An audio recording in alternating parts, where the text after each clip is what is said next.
sa kanyang panahon. Maraming mga negosyo ang nagsara dahil sa pandemya. Maraming tao rin ang nawala ng pag-asa. Mga kaibigan, pakinggan natin ang naging karanasan ni Venice sa ating dunang sa kanyang panahon.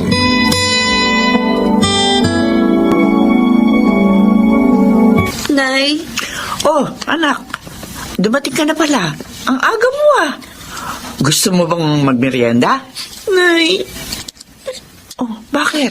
Bakit ka umiiyak? May nangyari ba sa sa trabaho mo? O kaya sa daan? Wala na akong trabaho. Ha? Abi, bakit? Magsasara na yung pinapasukan ko. Lugi daw po sila na malaki dahil sa pandemic. Ay, ganun ba? Sa bagay, marami talagang negosyo ang nagsara dahil nga sa pandemya. Mas malalaki pa nga kaysa sa kumpanyang pinapasukan mo. Pagka-graduate ko po, doon na ako nagtrabaho. Nay, napamahal na sa akin ang trabaho ko doon. Ang problema ko pa, paano ko mababayaran ngayon ang kotse ko at ang bahay natin? Paano na? Anak, huwag kang mawala ng pag-asa. Makahanap ka rin ng bagong trabaho.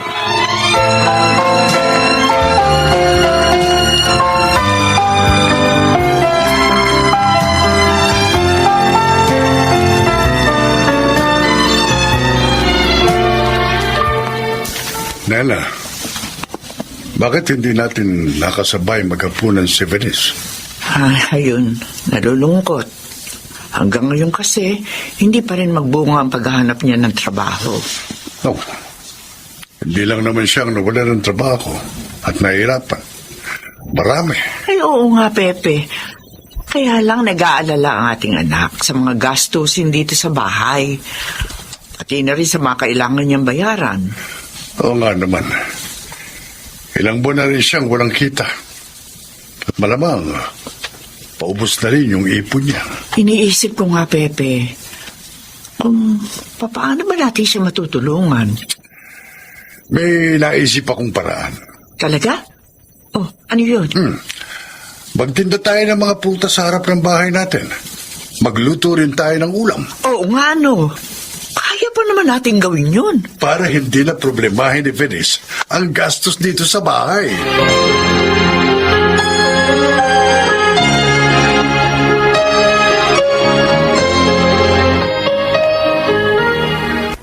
Venice, sabi ko na sa'yo, pakasal na tayo. Para mawalan ka na ng problema. At paano naman ako mawawala ng problema pag nakasal na tayo? Ako na magbabayad ng lahat ng bayarin mo. O di wala ka ng problema. Charles, alam mo hindi pa ako handang mag-asawa. Pero mahal mo naman ako, di ba? Pambihira ka naman. Hindi tayo tatagal ng 3 years kung hindi kita mahal. Oh, ganun naman pala eh. Di pumayag ka na. Pero hindi pag-aasawa ang solusyon sa mga problema ko. Ang babaw naman kung magpapakasal ako sa'yo para lang may managot sa mga utang ko. Venice. Ang gusto ko trabaho. Trabaho, Charles. Sige. Di na kita pipilitin kung talagang ayaw mo pa.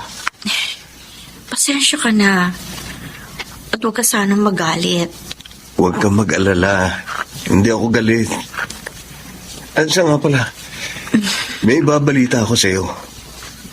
Ang pamilya ni na Cheryl, bumalik na dito sa lugar natin.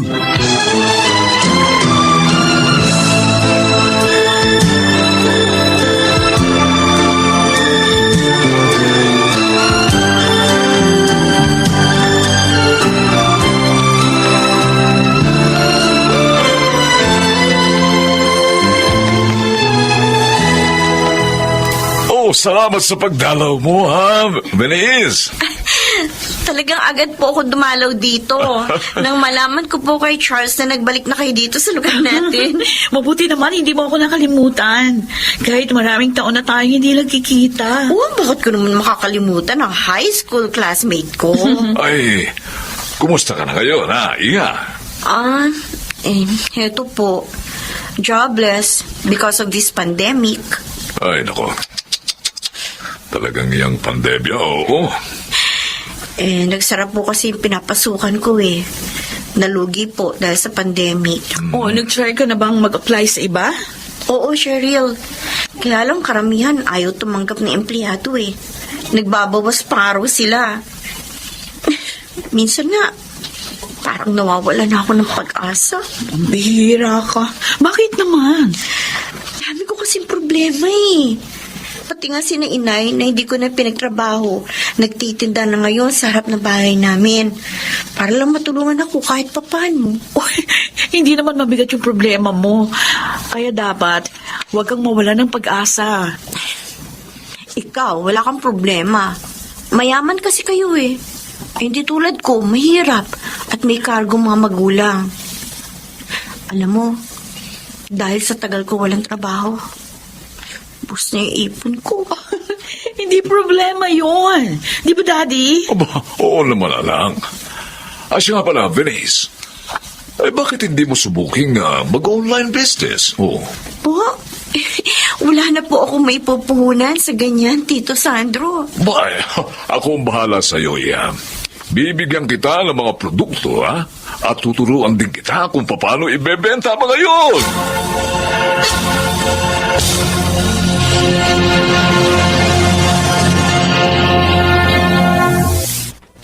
Nasaan ikaw mo si Venice? Ay, busy sa pag-aayos ng mga herbal products na order sa kanya. Papadeliver daw niya mga iyon. Ba, mukhang malakas na ang online business ng anak natin. Tama ka, Pepe. Abay, nakakabayad na siya ngayon sa mga obligasyon niya. Kaya pala, masaya na siya uli. Gusto nga niya eh. Tumigil na raw tayo sa pagtitinda. Huwag naman. Nakalilibang din kasi yung may trabaho tayo. Yun din naman ang sabi ko sa kanya. Kumikita pa tayo. Oo. Hindi naman siya nagpilit. Basta ang sabi niya, ingatan lang daw natin ang mga sarili natin.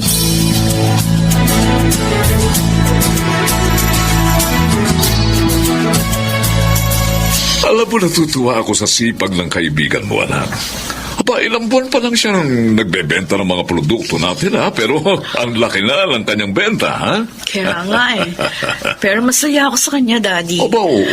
At saka alam niyo, sabi pa niya, mas malaki pa raw yung kita niya ngayon kaysa sa sahod niya sa dati ng trabaho. O, di nakabuti ang pag-uwi mo rito sa probinsya, ha, anak? Kaya nga po, masaya ako. Oy, salamat. Kahit sa mga huling panahon ko, may natulungan ako. Oh, anak, ang saya ng usapan natin kanina pagkatapos. Pero teka, hanggang ngayon ba hindi pa rin niya alam? Opo. Tsaka na lang natin sabihin sa kanya kapag... Anak, bakit? Daddy. Masakit na naman ba? Yes. Aray. Relax na. Dadalhin kita sa ospital.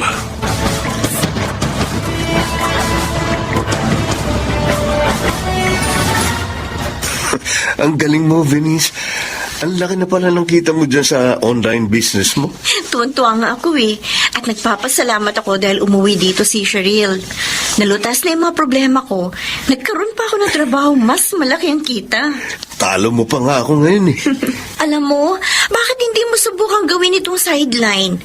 Then, pag stable ka na dito, di tsaka ka mag-resign sa trabaho mo. Very good idea.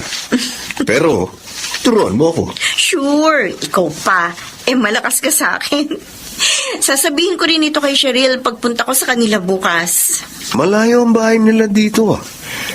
Ba't hindi mo na lang tawagan ngayon? Ilang araw na nga ako tumatawag sa kanya eh. Pero ayaw mag-ring ang cellphone niya. Tataka nga ako eh. Dahil pati mga text ko, hindi niya sinasagot. So naisip ko, puntahan na lang siya bukas sa kanila.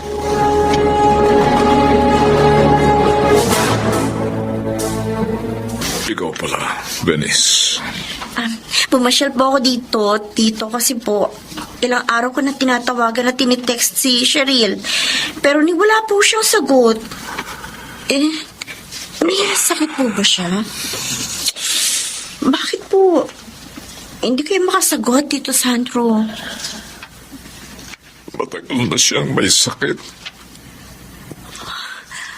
Ano pong sakit? Brain cancer. May cancer siya sa utak. Oh, Diyos ko. At may taning lang ang buhay ng aking alaga. Si Cheryl. Ang kaibigan ko.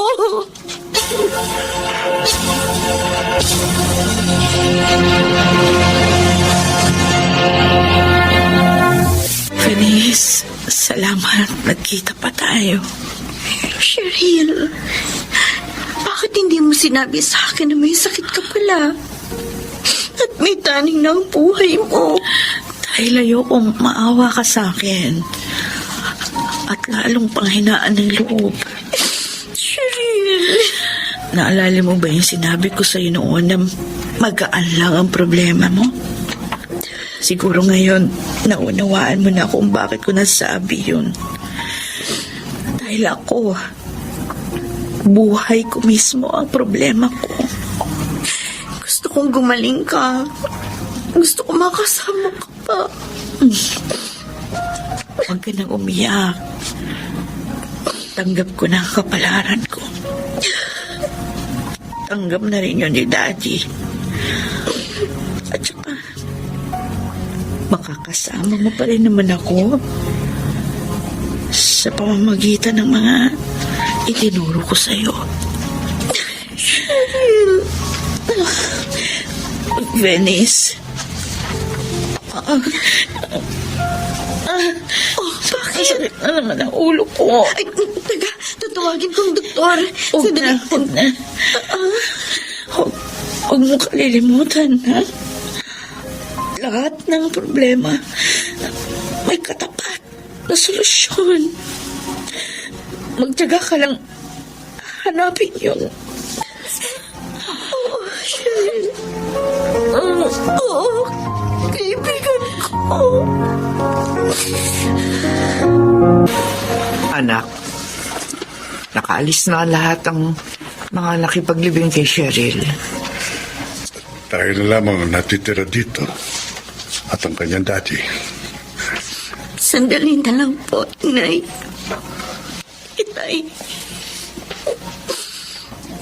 Gusto ko pang makasama ang kaibigan ko. Kahit ilang minuto na lang. Nakita mo kung gaano siyang katatag, di ba?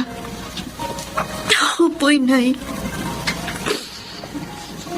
Akala ko wala siyang problema nang magkita kami.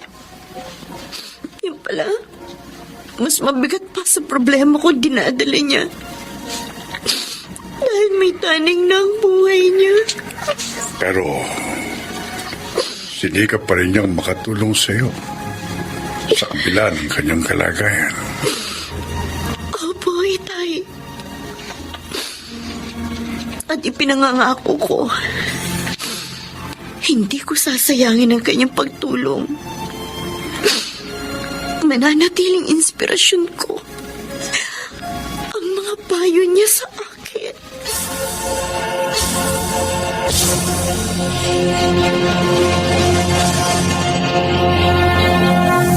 Sa kanyang panahon, mapalad ang mga taong nakakasumpong ng mga nilalang na sila'y pinasasaya, lalo na sa panahon ng Kapaskuhan. Ito ang naging karanasan ni Mola sa ating dunang sa kanyang panahon.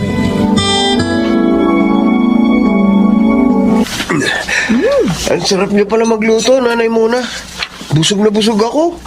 Ako nga rin eh. Salamat naman na ibigan niyo niluto kong ulam natin. Alam nyo, pag ganyan kayo lagi kasarap magluto, tataba kami ni Johnny. Tumpak! At lagi na kami dito maghahaponan ni ate. Abay, mainam yun. Mas masaya. Buti na lang pala, pumayag kayong tumira dito, Nanay Mona. Para kami nagkaroon ng pangalawang ina ni Johnny. Oo. Ako ang dapat magpasalamat sa iyo, Ani. Sa inyo magkapatid. Dahil tinulungan niyo ako. hinango sa lansangan. Eh kung hindi nyo naman ibinalik ang pera naming napulot nyo, malamang nagkautang kami ni Ate Ani.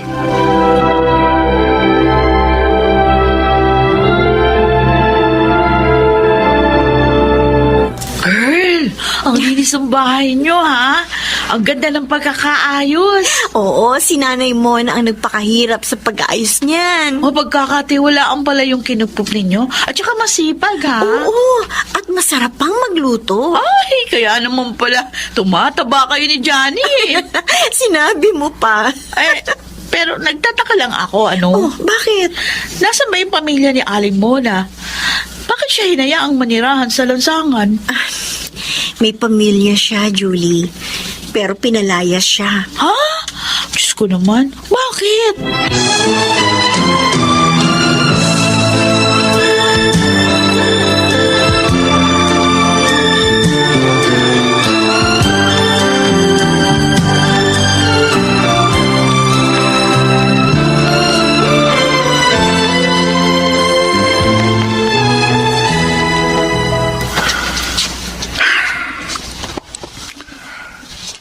Ayaw na naman akong dalawin ng antok.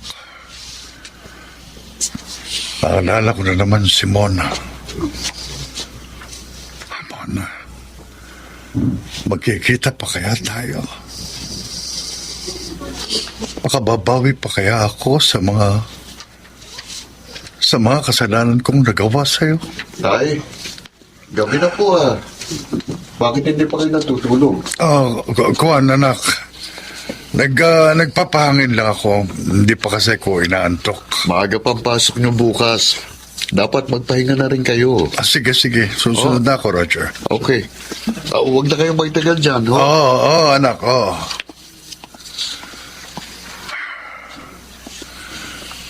Lahat ng kaibigan natin na pagtanungan ko na. Pero hindi rin nila alam kung nasaan ka na. Saan pa ba kita hahanapin, Mona? Saan pa?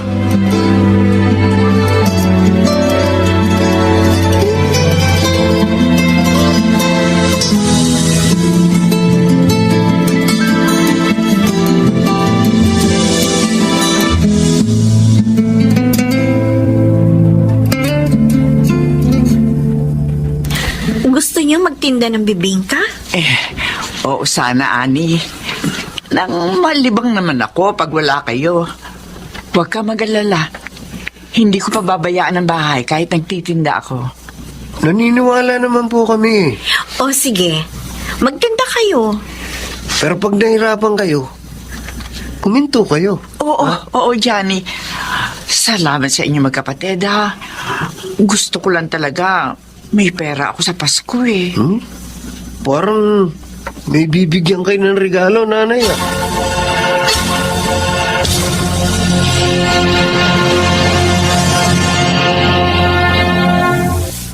Sa akin po ang magandang telang ito, Nanay.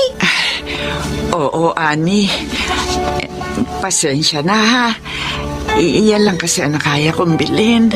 Oh, Maligayang Pasko. May regalo din ako para kay Johnny. maligayang Pasko din po. May regalo din po kami sa inyo ni Johnny. Napakalaking regalo niyo na sa akin na hinangon niyo ako sa lansangan. At hindi na ako nagpasko doon ngayon. Kaya pala gusto niyo magtinda, para may pambili kayo ng regalo sa amin. Dahil gusto ko naman, kahit konti, mapasaya ko kayo magkapatid. Sobrang saya po ang naidulot ninyo sa amin, Nay. Parang nga pong nagkaroon kami ng pangalawang ina. Kung maaari nga lang huwag na kayong mawala pa sa amin.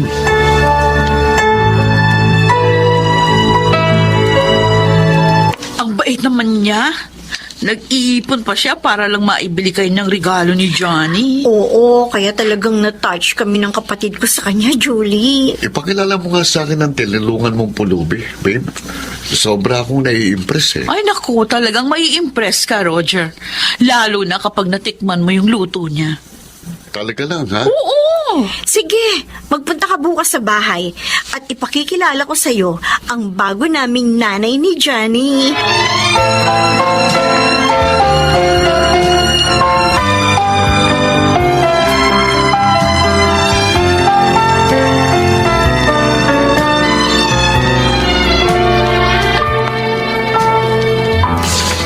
Upo ka, Roger. Salamat.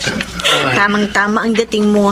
Nagluto si Nanay Mona ng masarap na merienda para sa atin. Sa wakas, makikilala ko na rin siya. At ang luto niya na ipinagmamalaki mo. Ay, talaga. Siya nga ang magluluto ng handaan namin sa New Year. May dapat pala, dito kami mag-New Year ni Itay. Ani, gusto niyo na bang kumain ng bisit? Kayo? Hindi ako maaaring magkamali. Kayo nga. Teka, magkakilala kayo? Roger, anak ko. Huwag niyo akong tawaging anak.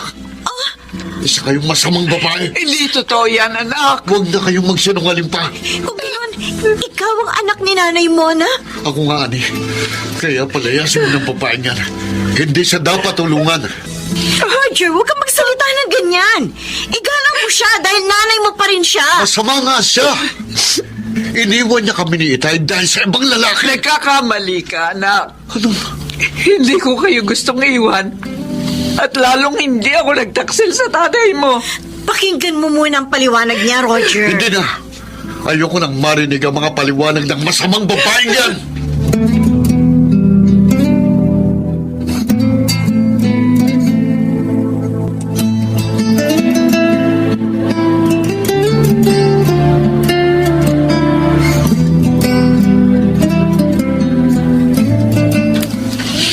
Roger, bakit mukhang galit ka, anak?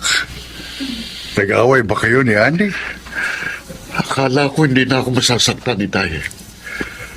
Akala ko baliwala na lang ang lahat.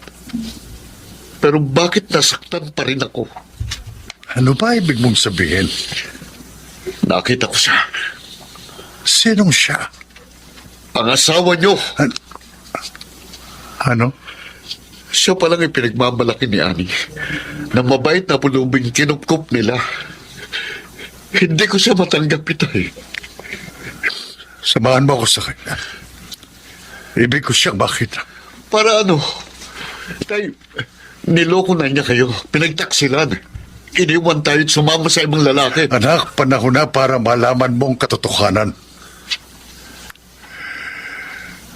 Hindi tayo iniwan ng iyong ina. Ano ko? Pinalayas namin siya. Naniwala ako sa sinabi ng lola mo na may lalaki siya. Huli na nang malaman kong kasinungalingan lang pala ang lahat. Ibig niyo sabihin, gawa-gawa lang ni Lola ang lahat? Oo, anak. Dahil may iba siyang gusto para sa akin. O Diyos ko. Kawawa naman si Inay. Mahabang panahon siyang nagtiis ng hirap.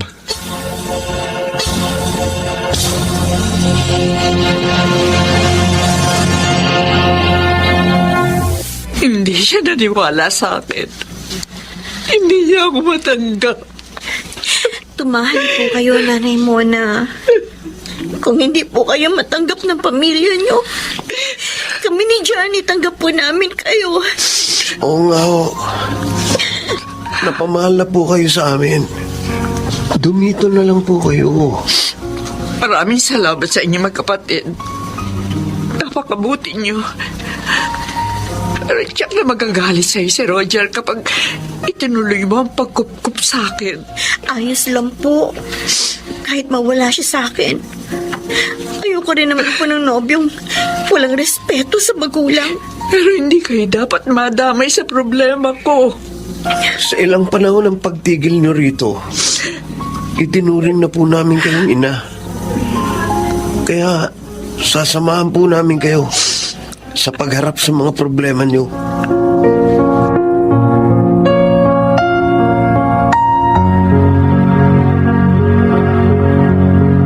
Isang oras na lang.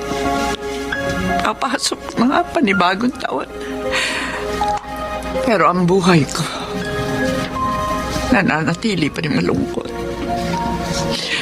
Nakita ko nga muli ang aking pamilya. Pero hindi naman ako matanggap. Lalo ng aking anak. Makakalaya pa kaya ako sa kalungkutan ito? Nanay Mona, may bisita po kayo. Nay, Happy New Year po. Happy New Year, Mona. Roger! Ay, sorry po. Nagalit ako sa inyo nung una nating pagkikita. Hindi ko po kasi alam ang katotohanan. Pero, maliwanag na po sa akin ang lahat ngayon. Roger! Anak ko! Patawarin mo rin ako, Mona. Agad akong naniwala kay Mama nang sabihin niyang pinagtataksilan mo ko. Kaya pinalayas ka namin. Huli na nang malaman ko ang katotohanan. Hindi na kita makita. Hindi mo man lang pinakinggan ang paliwanag ko, Elmo. Natalo ko sa matinding selos. At pinagsisisigan ko yun, Mona. Patawarin niyo na po kami ni Itay. At salubungin natin ng masaya ang bagong taong ito na ay... Kahit kailan, hindi ko nagawang magalit sa inyo. Kahit na nga naging mahirap ang pinagdaanan ko. Dahil mahal na mahal ko kayo. Salamat, Mona. Pangako, babawi ako sa lahat ng mga pagkukulang ko sa'yo. Asawa ko. Elmo. Oh, Huwag na po kayong umiyak, nanay. Naiiyak na rin tuloy ako eh. oo nga naman. Ang dapat, magsaya tayo. Dahil napakagandang salubong sa taon na buo na muli ang ating pamilya.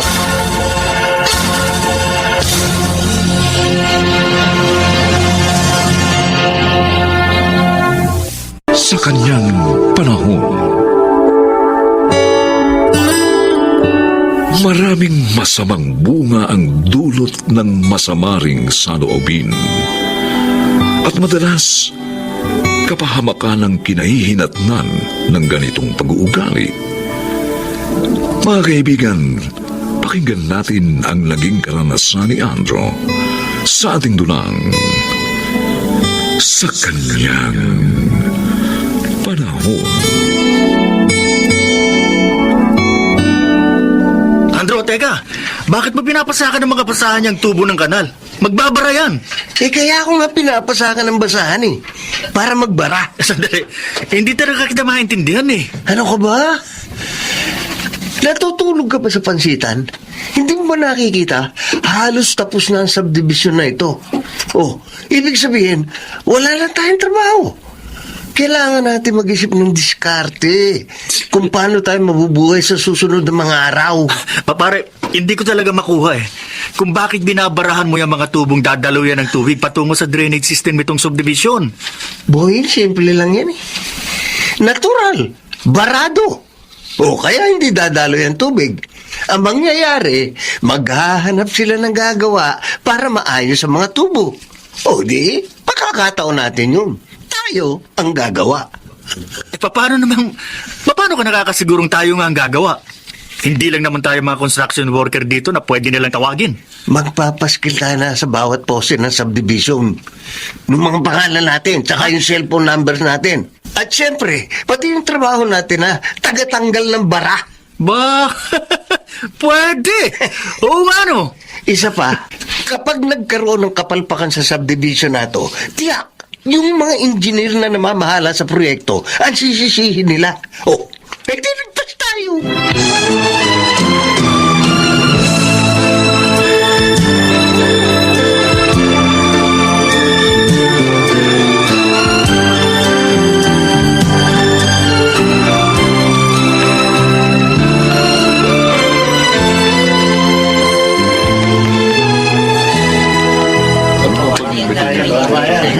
Dahil tayo na ho ang mga nakatira sa subdivision ito, no? Kaya natural lang na tayo nang magsisinop dito. Sa meeting na ito, bilang presidente ng Homeowners Association, ikalulugod ko ang anumang suggestion na maibibigay nyo para mas mapanatili natin ang kaayusan at kalinisan ng ating lugar. Ano ho? Pangunahin ko pong concern ang tungkol sa pagtatapon ng basura. Kayo si Miss Gomez, ano ho? Opo. Oho. Sana po, bawat residente ho rito, matutunan ang wastong pagbubukod-bukod ng kanilang mga basura. Oo. Para di ho sa maayos na pangungulekta ng mga truck ng basura. Sige po, maganda pong suggestion yan na mahalagang ikonsidera natin, ano ho? At para po naman sa inyo, na nais pang makapagbigay ng kanilang mga layunin, magpapalagay po ako ng suggestion box sa opisina ng homeowners. Doon po, pwede po ninyong ihulog ang anumang inaakala nyong makatutulong sa pamamalakad natin dito sa subdivision.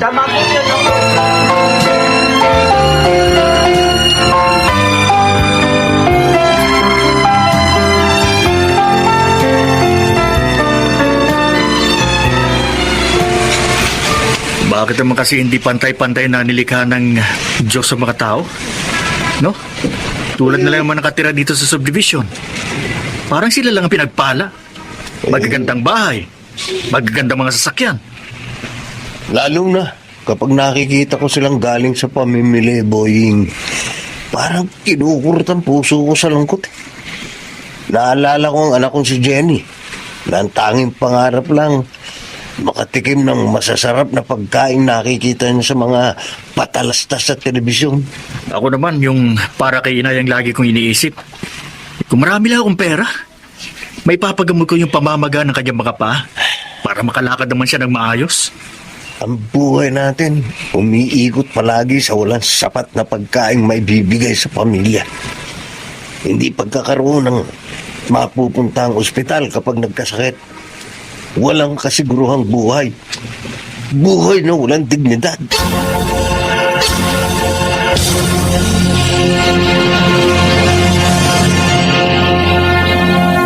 Jenny, anak, pumasok ka na dito sa loob ng bahay. Ang dilim ng langit, oh. Mukhang babagsak na yung malakas na ulan. Opo, Nay! Oh, dito ka na lang maglaro sa loob ng bahay, ah. At ako yung magluluto na rin ng hapunan. Maya-maya lang kakain na tayo. At syempre, hihintayin pa nating makauwi ang tatay mo. Ano pong lulutuin nyo, Nay? Isasapaw ko na lang yung talbos ng kamote doon sa sinaing. Tapos 2 itlog para sa'yo. Mainam yun. Isang salangan na lang ang gagawin ko. Nay, Oh. pag nagkapera po kayo ni Itay, Oh. bili niyo ako ng masarap na tusino sa palengke, ha? Parang ang sarap-sarap po kasi nun ni ulam sa mainit na kanin, eh. Hayaan mo. Kapag kumita ang tatay mo, ibibili agad kita sa palengke. Alam niyo po, Nay, Mm. lagi po ako natatakam sa masasarap na pagkain nakikita ko sa mga commercial sa TV, eh. Sana, isang araw, matikman ko pong lahat yun, eh, Nay. Oo naman, anak. Alam mo, pareho tayo ng pangarap. Ang matikman lahat ang masasarap na pagkain sa mundo.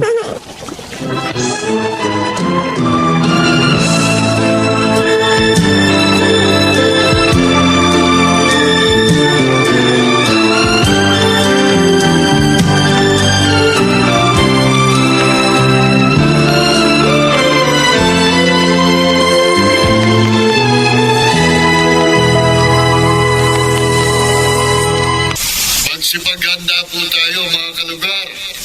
May paalala po mga kinauukulan na makakaranas tayo ng malalakas na pag-ulan sa susunod na 2 oras. Nagbabala po sila sa maaaring pagbaha at dala ng habagat.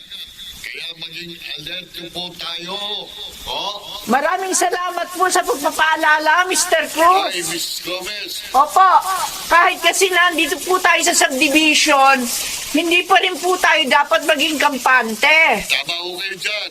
At hanggat maaga, ipaniko ninyo sa 2nd o 3rd floor ng mga bahay ninyo ang mahalaga niyong mga gamit.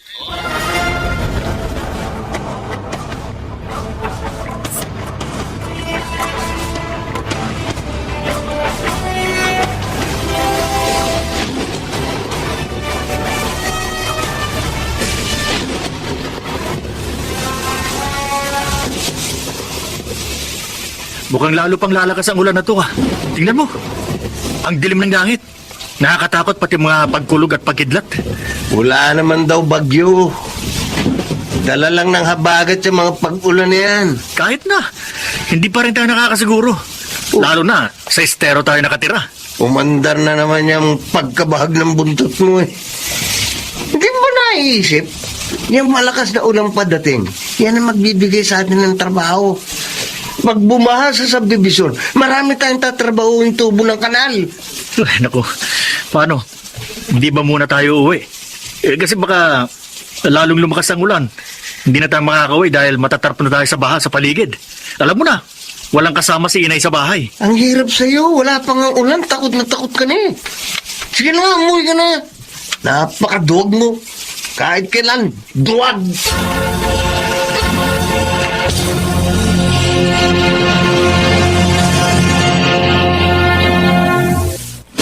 Ay, Diyos ko, Jenny. Nasaan na kaya ang tatay mo? Palakas na lang palakas ang ulan.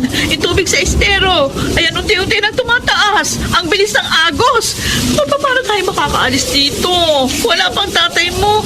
Hindi ko naman makontak yung cellphone niya dahil biglang nawala ng signal. Ano po, Nay? Sumama na tayo sa mga taong nilikas kanina. Papunta sa evacuation center. Hindi nga ako makapag-desisyon hanggat wala ang tatay mo. Nay! Umabot na po sa sahig natin yung tubig sa estero. Ano na po ang gagawin natin? Sa ano man ang mangyari, ha? Sumabit ng mabuti sa akin, anak. Huwag kang bibitiw, ha? Huwag na huwag!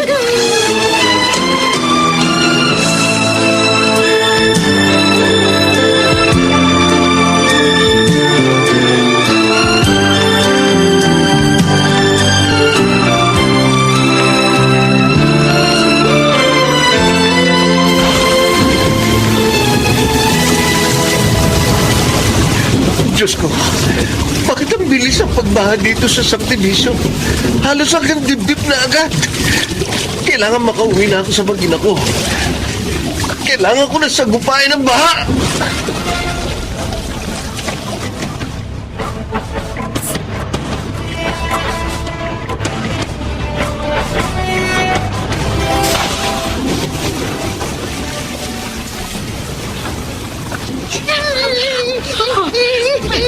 Hindi ko na po kaya, Nay! Naninigas ako sa lamig ang mga kamay ko! Ala! Huwag kang bibitiw sa pagkakayakap sa akin, ha? Huwag na huwag! Hanggat kaya kong kumapit sa punong ito, makakaligtas tayo! Nay! Hindi ko na po kaya talaga! Ah! Diyos ko! Ang anak ko! Jenny! Jenny!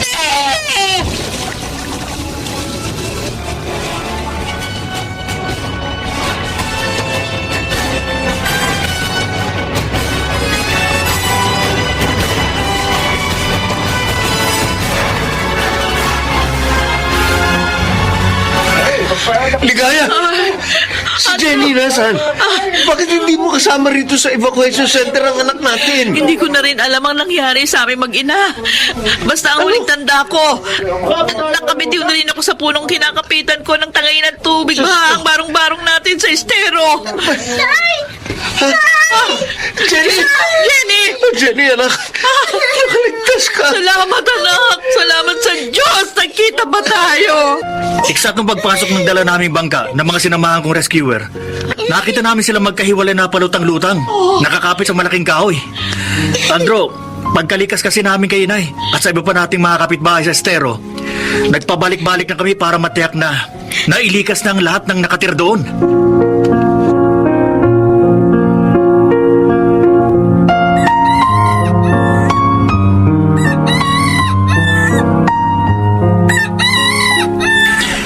Yun nga. Ayon sa assessment ng mga engineer, hindi kinaya ng drainage system ng subdivision ng tubig baha. Kaya sa estero nagdire-diretso. Napakalaki ng kasalanan ko sa pangyayaring yun, Boying. Kung namatay ang mag-ina ko, hindi ko mapapatawad ang sarili ko. Mabuti na nga lang, walang buhay na nawala. Dahil na rin sa maagang pagpapaalala ng mga kinauukulan. Tutulong ako sa pagsasaayos sa mga tubong barado sa subdivision. Makikipagkooperasyon ako sa mga engineer. Tama. Ako rin, Andrew. Sa ganung paraan man lang, mabawasan ng mga bumabagabag sa konsensya ko. Akong higit na dapat magsisi. Isang malaking aral lang ibinigay sa akin ang ginawa kong pagkakamali. Inilagay ko sa panganib ang maraming buhay ng dahil lamang sa mali kong paghangad sa pagkita ng pera. Sa ginawa ko, muntik na akong magbayad sa pamamagitan ng buhay ng mag-ina ko. Aaminin ko, muhing-muhi ako sa sarili ko.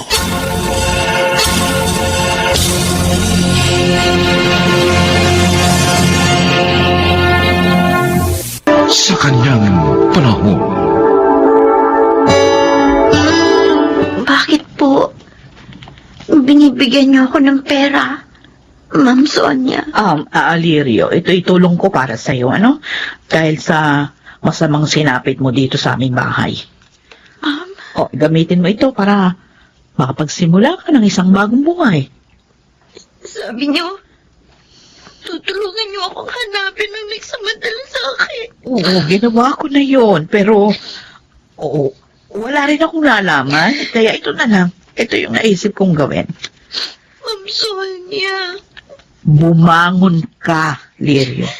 At sikapin mong malimot ang iyong naging kasawian.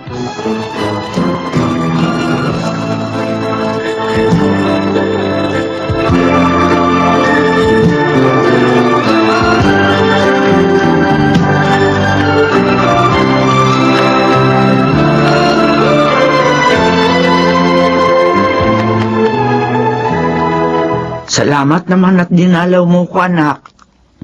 Nay, Bakit ka umiiyak? May nangyari ba? At saka bakit dala mo lahat ng gamit mo? si Ma'am Sonia po.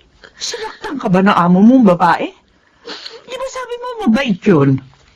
Pinalis na po niya ako sa kanila. Pero bakit? Ayaw po niya kasi madamay sila sa nangyari sa akin. Nangyari? Nay, nirape po ako doon. Diyos ko. Sino lumapastangan sa'yo, anak? Hindi ko po alam. May takip po siya sa mukha. At pinaamoy niya ako ng pagpatulog. Napakawalang niya nang gumawa sa'yo ng ganon. Pagbabayaran din niya yon. Paano pa, Nay? Paano pa ako magkakaroon ng katarungan? Walang nalilingin sa Diyos, Lirio. Hindi man tayo makasingil. Siya maniningil sa iyong kaapihan. Kumusta ka na, Lirio? Eto, pinipilit na bumangon. Kaya, pag nagbunga ang pagsasamantala sa akin, buntis ako, Joey. Lirio, naparito ko para sabihin sa'yo na hindi nagbabagong damdamin ko sa'yo. Joey, Oo, handa akong maging ama ng iyong dinadala. Pumayag ka lang na makasal sa akin.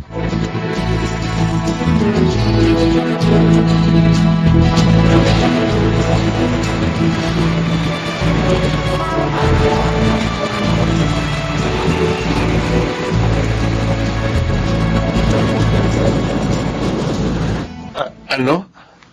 Baog ang asawa mo? opo, Daddy. Yun ang sinabi ng doktor. Nang magpa-check up kami. Kaya pala. Ilang taon na kayong kasal? Hindi niyo pa rin kami mabigyan ng apo. Wala na pala magdadala ng apelido ko. Ay, naku, nakakalungkot. Hindi namin mararanasan ang maging lola at lolo. Mami ko nalulungkot kayo, lalo ko. Dahil gustong-gusto ko maging isang ama. Kaso nga, baog ang asawa mo. Dapat pala, hindi mo na lang siya pinakasalan eh.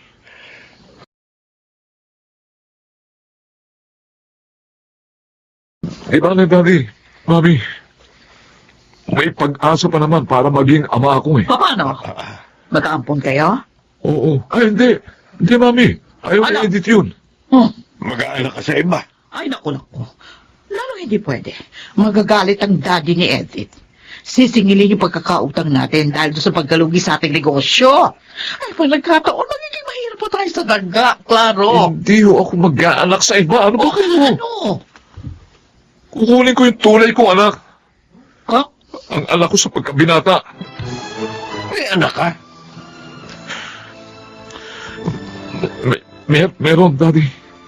Oh, Mami, may anak ako kay kanino?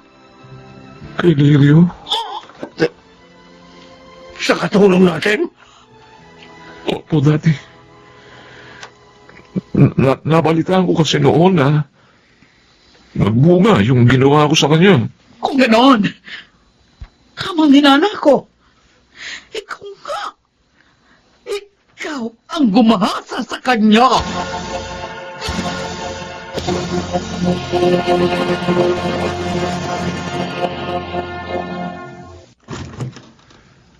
Kumusta, Lirio? Kayo? Sir Baron? Oh, ako nga. Paano niyo nalaman itong tinitira namin? Talagang hinanap kita eh. Bakit? Dahil sa isang importanteng bagay.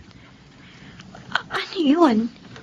Yung batang ipinagbuntis mo noon. Siya ang bunga ng pagsasamantala sa'yo. Bakit mo hinahanap niya ngayon? At saka, paano mo nalaman ang tungkol doon? Wala na ako sa inyo nang malaman kong nagbunga yun. Dahil nakibalita ako sa nangyari sa'yo.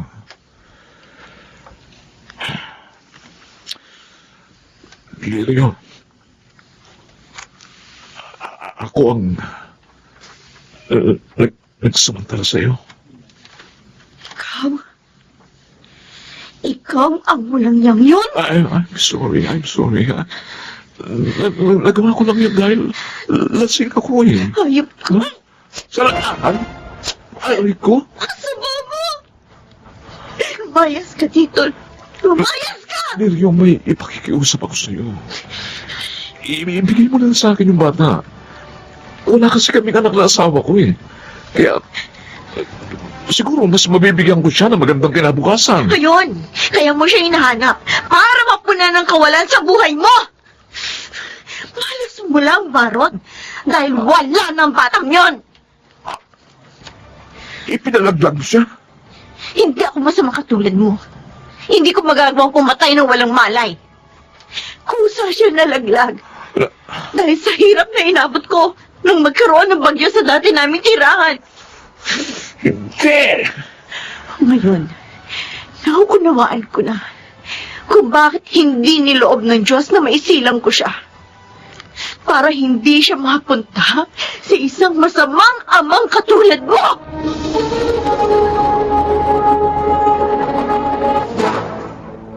Walang hiya siya. Pasalamat siya wala ako dito. Dahil kung nandito ako, baka nataga ko siya. Noon pa man, may hinala na ako kay Sir Baron. Wala nga lang akong makuhang ebidensya. Pero ngayon, dahil sa paghahangad niya makuha ang bata, siya na mismo ang naghayag ng kanyang kawalang hiyaan. Ngayon, ramdam ko ibinigay na ng Diyos ang katarungan sa akin sinapit. Dahil bigong magkaanak ang lalaking lumapastangan sa akin. Pwede bang huwag ka nang magalit, Lidio? Sana ngayon, ibigay mo na rin sa akin ang inaasam ko. Ang pagpayag mong makasal tayo. Huwag ka mag-alala. Payag na siya ngayon. Si nanay talaga.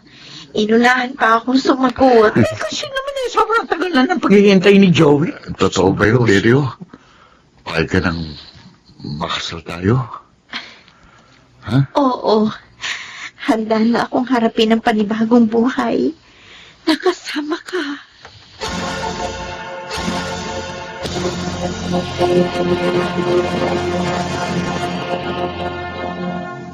sa kanyang panahon. Lahat ng tao'y may karapatang mabuhay ng maayos sa mundo, maging ang mga nagkamali, ngunit handa lamang magbago.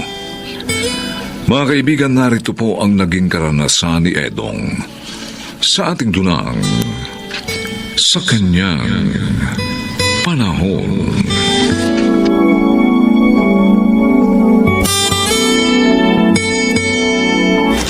Oh, dumating ka na pala, anak. Kumusta ang lakad mo? Wala pa rin pong nangyari, Nay. Kahit si Aling Toyang, ayaw kong tanggapin para magtrabaho sa karinderya niya. Ha? Eh, bakit? Eh, nangangailangan siya ng tauhan. Yun ang sabi sa akin ni Roger na kapitbahay natin. Ayaw po niya sa akin dahil sa record ko. Sobra naman siya. Karinderya lang naman ang negosyo niya. Hindi pa siya tumulong sa kapwa niya. Hayaan na lang natin, Nay. Karapatan naman po niyang ayawan ako eh. Huwag ka pa rin mawalan ng pag-asa, anak. Kung may mga tao mang ayaw magbigay ng pagkakataon sa'yo, naniniwala ako na sa tulong ng Diyos, makakahanap ka rin na magbibigay sa'yo ng pagkakataong magbagong buhay. Basta, ipagpatuloy mo lang ang maganda mong ginagawa at ang laging paglapit sa Diyos.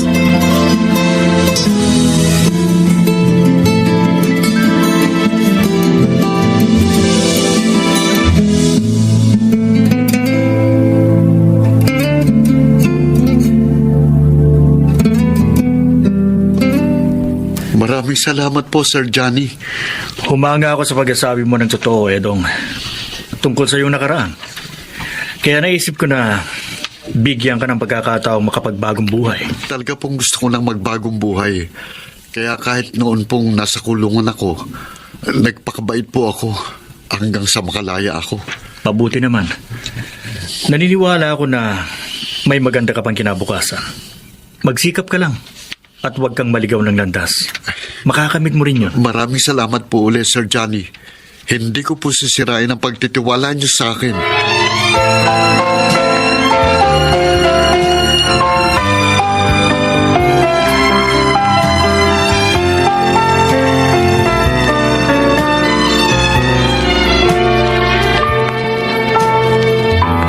Believe na sana ako sa kinuha mong driver mo, anak.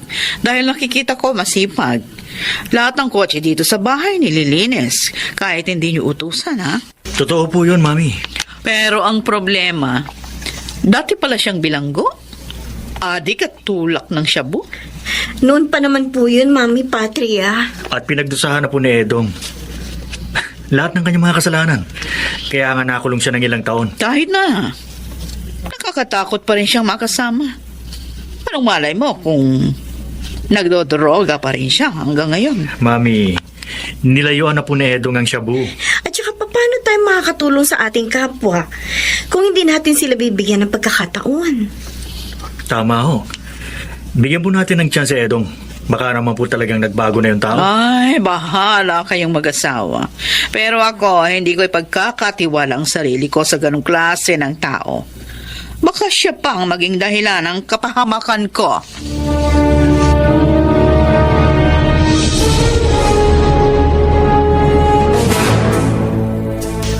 Kumain ka pa, anak.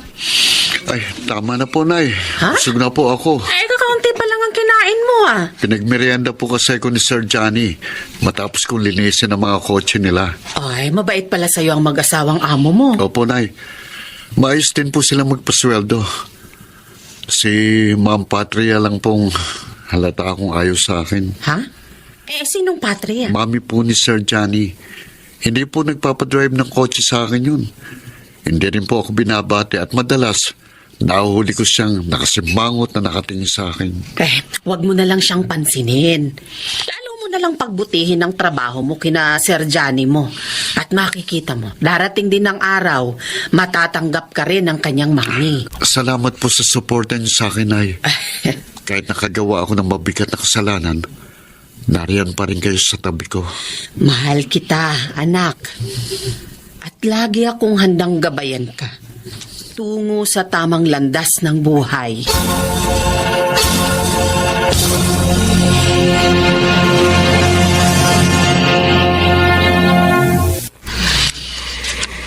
Uy, Edong, mula nung lumaya ka, ngayon lang kita uli nakita.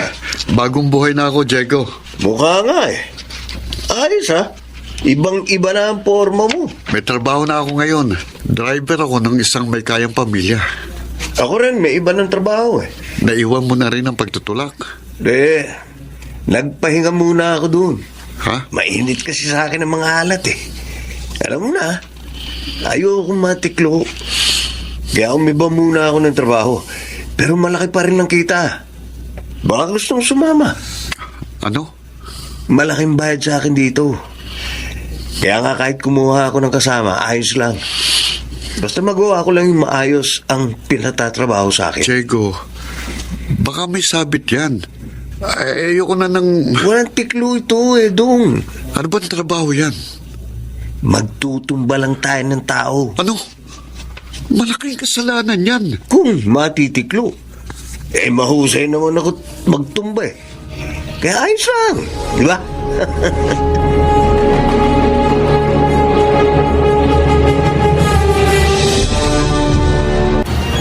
Mami, kumusta na po si Edong? Johnny, ligtas na siya sa panganib. Ay, salamat naman sa Diyos. Ako ang talagang babarilin ng mamamatay tao na iyon, pero iniharang ni Edong ang kanyang sarili, kaya siyang tinamaan. Kusa po siyang sumuko sa mga alagad ng batas, Mami.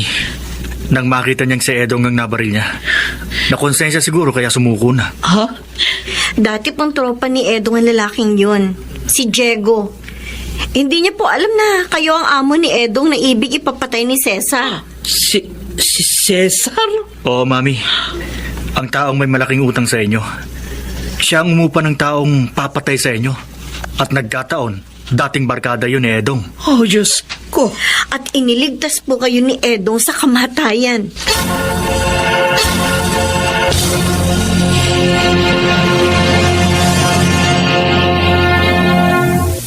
Ay, Edong, anak.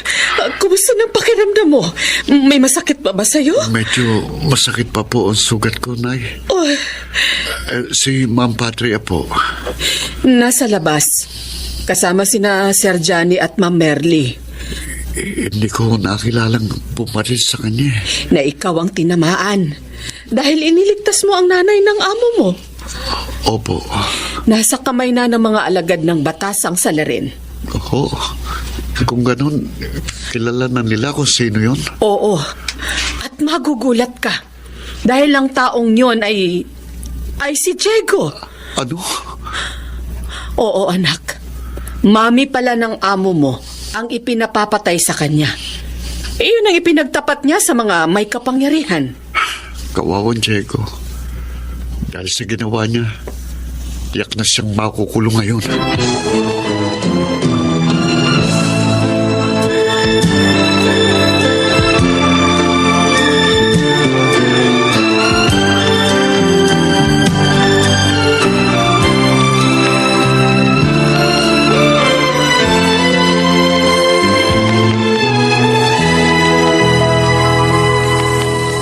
Sir Johnny,